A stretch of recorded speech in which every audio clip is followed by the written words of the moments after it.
സമസ്തനെ ഒരിക്കലും ഏതെങ്കിലും നിലക്ക് വ്യംഗ്യമായോ സൂചനാപരമായോ ഒക്കെ ആക്ഷേപിക്കുകയും അധിക്ഷേപിക്കുകയും ചെയ്യുന്ന ആളുകളുണ്ട് ഇവിടെ.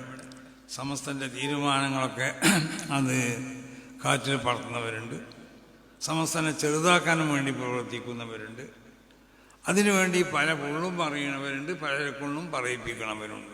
മനസ്സിലായില്ലേ? ഇങ്ങനെ പറയുന്ന ഒരുത്തനോട് മുമ്പ് ചോദിച്ചു, ഈ എന്തെങ്ങനെയൊക്കെ പറയാൻ കാരണം? ഒന്നല്ല, എന്നെ 2-3 ആളുകളാണ് ഇതിനെ ഏൽപ്പിച്ചിട്ടുണ്ട്. ഒന്ന് ഇന്ന ആചാരാണ്, ഒന്ന് ഇന്ന ആചാരാണെന്ന്, ഒന്ന് ഇന്ന മൂല്യരുമാണെന്നാണ്. മൂലാണ് എനിക്കിതൊക്കെ എഴുതി തരുന്നത്. കാരണം ഇവൻ അങ്ങനെയൊന്നും പറയാൻ അറിയില്ല. പിന്നെ എങ്ങനെ ഇപ്പം പറഞ്ഞു?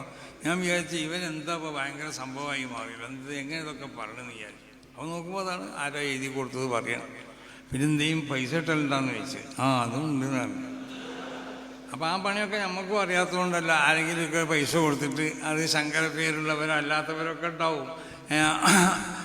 അനിൽ മുഹമ്മദൊക്കെ കൂട്ടി എഴുതിയതും അങ്ങനത്തെ അല്ലാത്ത പല പേരുകളൊക്കെ ഉണ്ടാവും.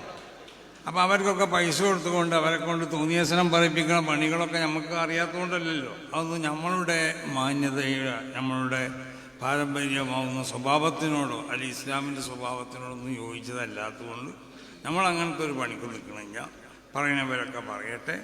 ഷെയ്ഖുന പറഞ്ഞതുപോലെ പറയുന്നവരൊക്കെ പറയട്ടെ. അവൻ്റെ വല്ല നന്മയുണ്ടെങ്കിൽ അത് നമ്മളെ ഹസനാത്തേക്ക് ഇങ്ങോട്ട് വരുന്നതാണ്. അങ്ങനെ ഉണ്ടെങ്കിൽ വെറ്റുണ്ടെങ്കിൽ എന്ന് പറഞ്ഞാൽ നന്നായി. കാരണം അധികം ഉണ്ടാവില്ല എന്നാണ് നമ്മൾ മനസ്സിലാക്കുന്നത്. അതുകൊണ്ടാണ് ഷെയ്ഖുന അങ്ങനെ പറഞ്ഞത്, അതിൻ്റെ വല്ലതുണ്ടെങ്കിൽ. അപ്പോൾ അതുപോലെ നമുക്കും പറയാനുള്ളത്, അങ്ങനെ നല്ലതുണ്ടെങ്കിൽ ഇങ്ങോട്ട് വരട്ടെ, ഇല്ലെങ്കിൽ അങ്ങനെ നിൽക്കട്ടെ. ഏതായാലും വേണ്ടിയില്ല. അല്ലാഹു സുബ്ഹാനഹു വ തആല നമ്മളെ കാത്തു രക്ഷിക്കട്ടെ, നമ്മളെ സംഘടനയെ കാത്തു രക്ഷിക്കട്ടെ, സമസ്ത കേരള ജമിയത്തുൽ ഉലമ അല്ലാഹു കാത്തു രക്ഷിക്കട്ടെ. പൂർണ്ണമായി ഇതൊരു ദീനിൻ്റെ സംഘടനയാണ്, ദീനിൻ്റെ സംരക്ഷണമാണ് നമ്മുടെ ലക്ഷ്യം. ആ ലക്ഷ്യത്തോടു കൂടി എല്ലാവരും ഇഖ്ലാസോടുകൂടി പ്രവർത്തിക്കുക, നല്ല നിയ്യത്തോടുകൂടി പ്രവർത്തിക്കുക. സംഘടനയുടെ 100-ാം വാർഷികം അതൊരു സംഭവമാക്കണം. അതിനുവേണ്ടിയുള്ള എല്ലാ സഹകരണങ്ങളും നിങ്ങളിൽ നിന്നൊക്കെ ഉണ്ടായിട്ടുണ്ട്. എല്ലാ മഹല്ലത്തുകളിലും അതിൻ്റെ സന്ദേശം അറിയിക്കേണ്ടവർ നിങ്ങൾ തന്നെയാണ്.